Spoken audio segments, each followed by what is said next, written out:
What is confidence? Is it a thought, a feeling, an action?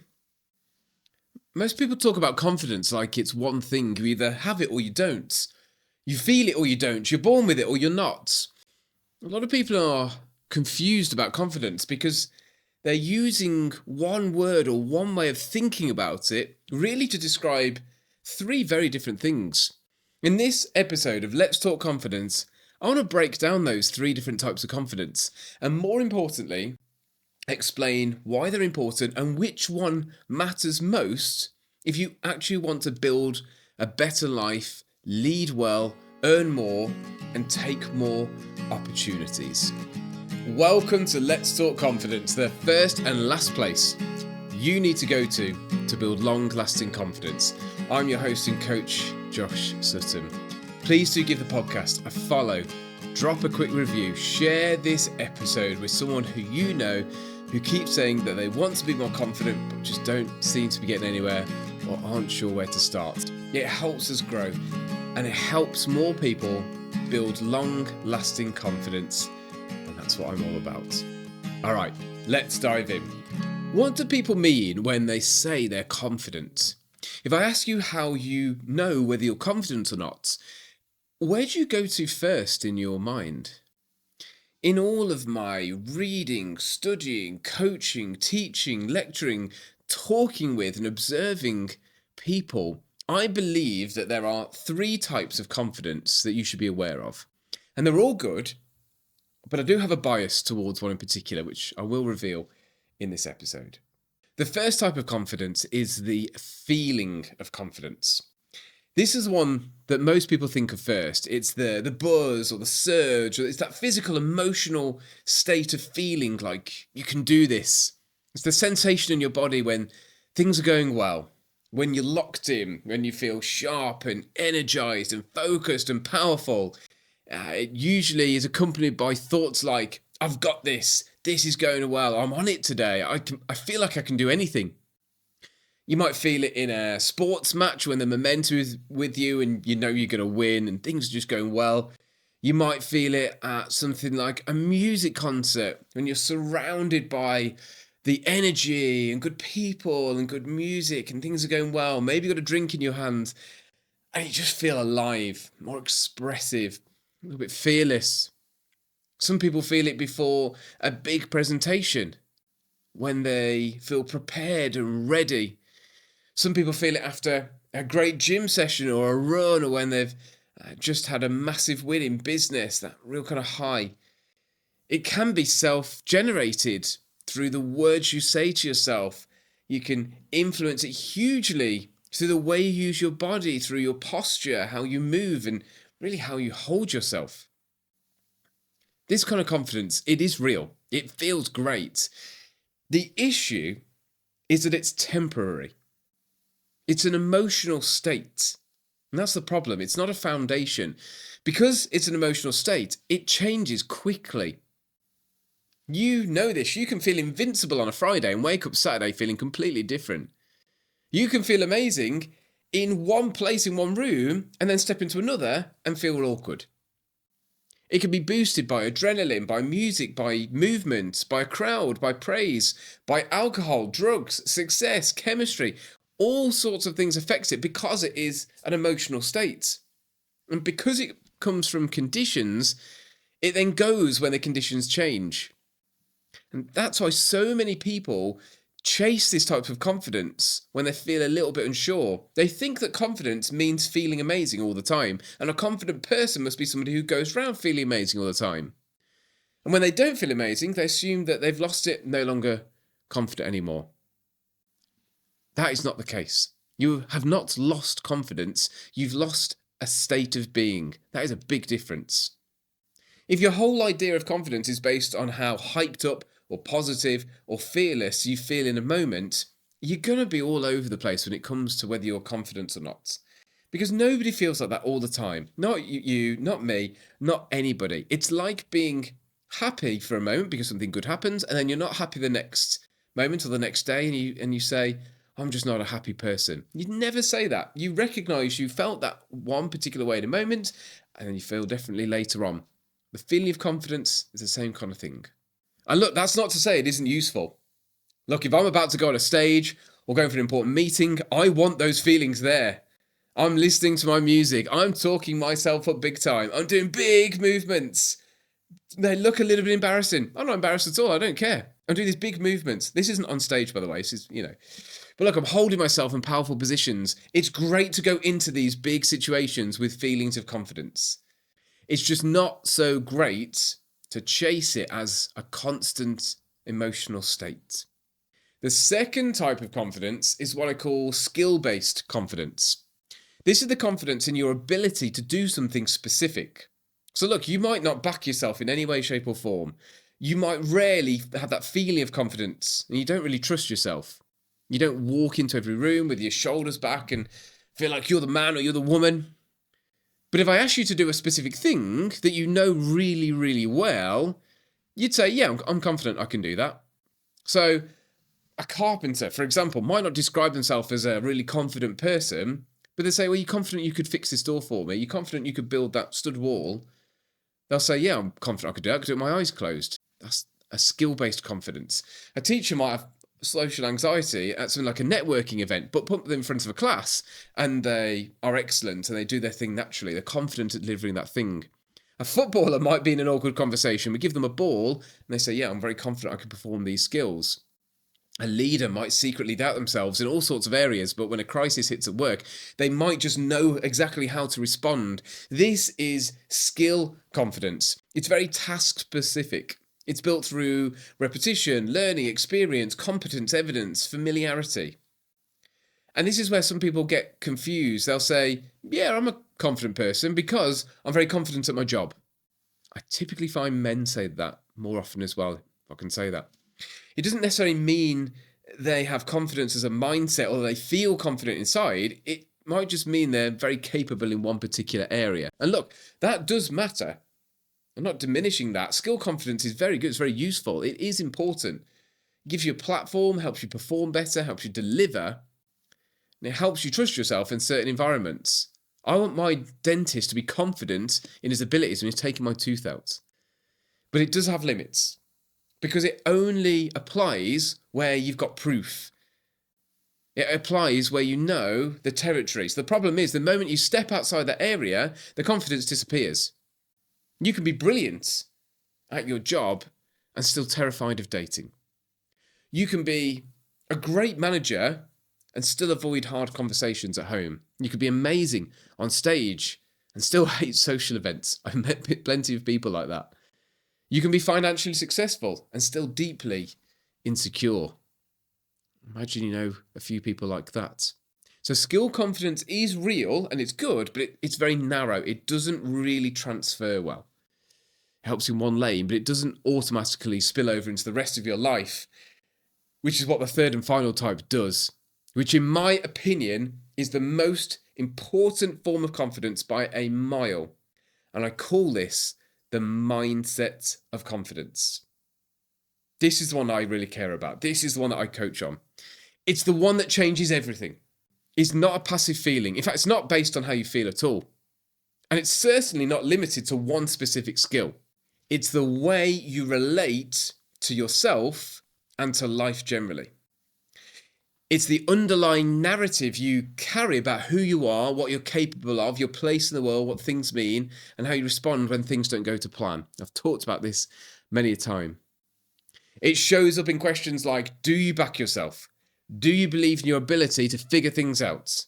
In questions like, do you lean towards possibility or towards doubt? When something goes wrong, do you resort to self-attack or do you say, I'm going to adapt and learn?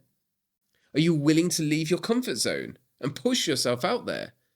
Are you willing to be seen trying and potentially failing? Can you handle feedback without making it mean that you're worthless and destroying your identity? Are you humble enough to listen and secure enough not to be destroyed by any criticism? Do you see failure as evidence you're not enough or as part of growth? All of this is scratching the surface of this idea of a mindset of confidence.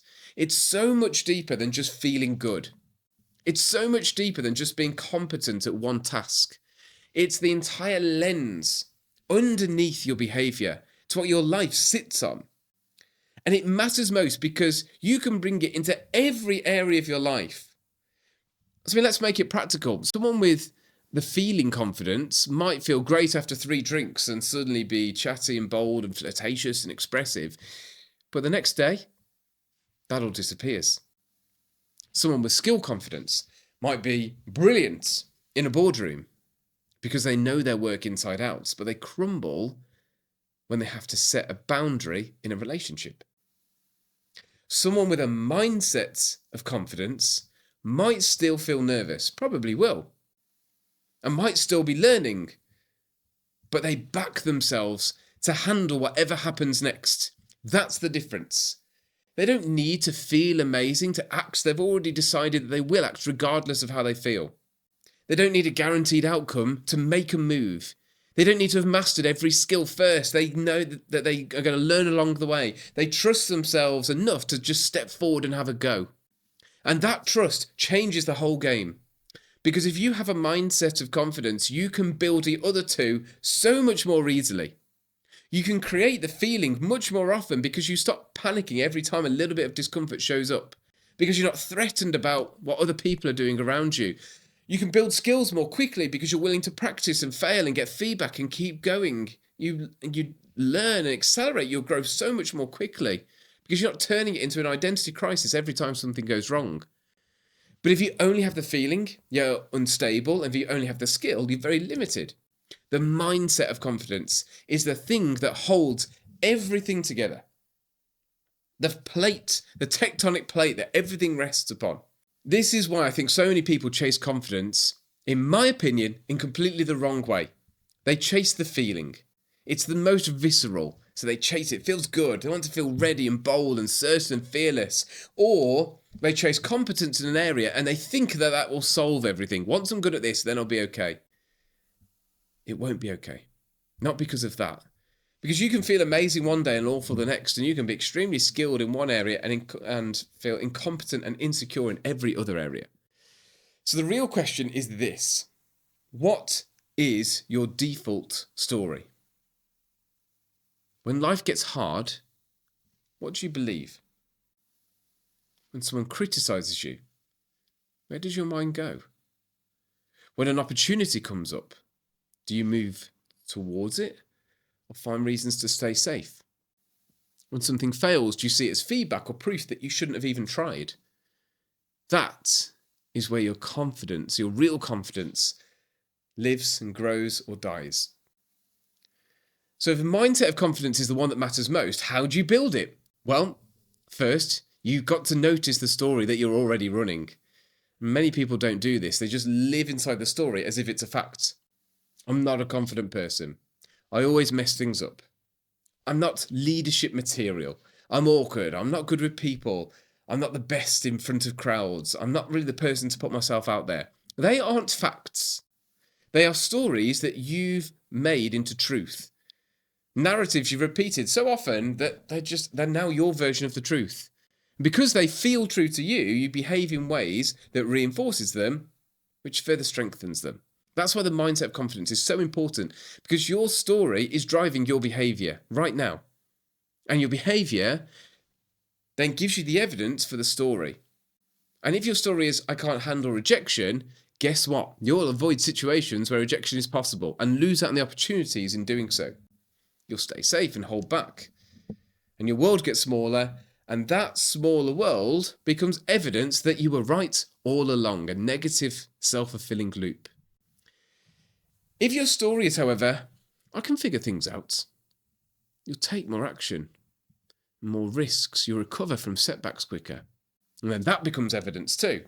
So the first practical thing to do is simple. Catch the story. Ask yourself, what do I repeatedly say about myself? What labels do I use? What do I assume I can't do? What do I make difficult situations mean about me? The second thing is to challenge those stories with evidence and with intention. Not fake positivity, not nonsense affirmations that you've ChatGPT'd that you don't believe are real. Real challenge. If the story is, I always bottle it. Ask, really? Always? Really? Where have I actually done hard things well? If the story is, I'm not leadership material, ask, based on what? What does leadership material even mean? Who taught me that? If the story is, I'm not good with people, ask, is that always true? Or is it just how I feel in certain situations when I'm particularly anxious? You have to stop treating every insecure thought as gospel truth and start to challenge it. The third thing is to act in line with a story that you want to build. And this is where a lot of people go wrong. They think they need to believe first and then act later. No. Action is how the new story gets installed. If you want the story to be, I back myself, then back yourself in small ways. Speak up once. Send the message or apply for the role or set the boundary. Ask the question. Take the risk. Keep promises to yourself. Because every one of those actions is a vote for a new identity. That is why I always come back to these 3-part pillars: identity, intention, implementation. Identity is the story of who you are. Intention is deciding who you want to be and how you want to show up. And implementation is proving it through action.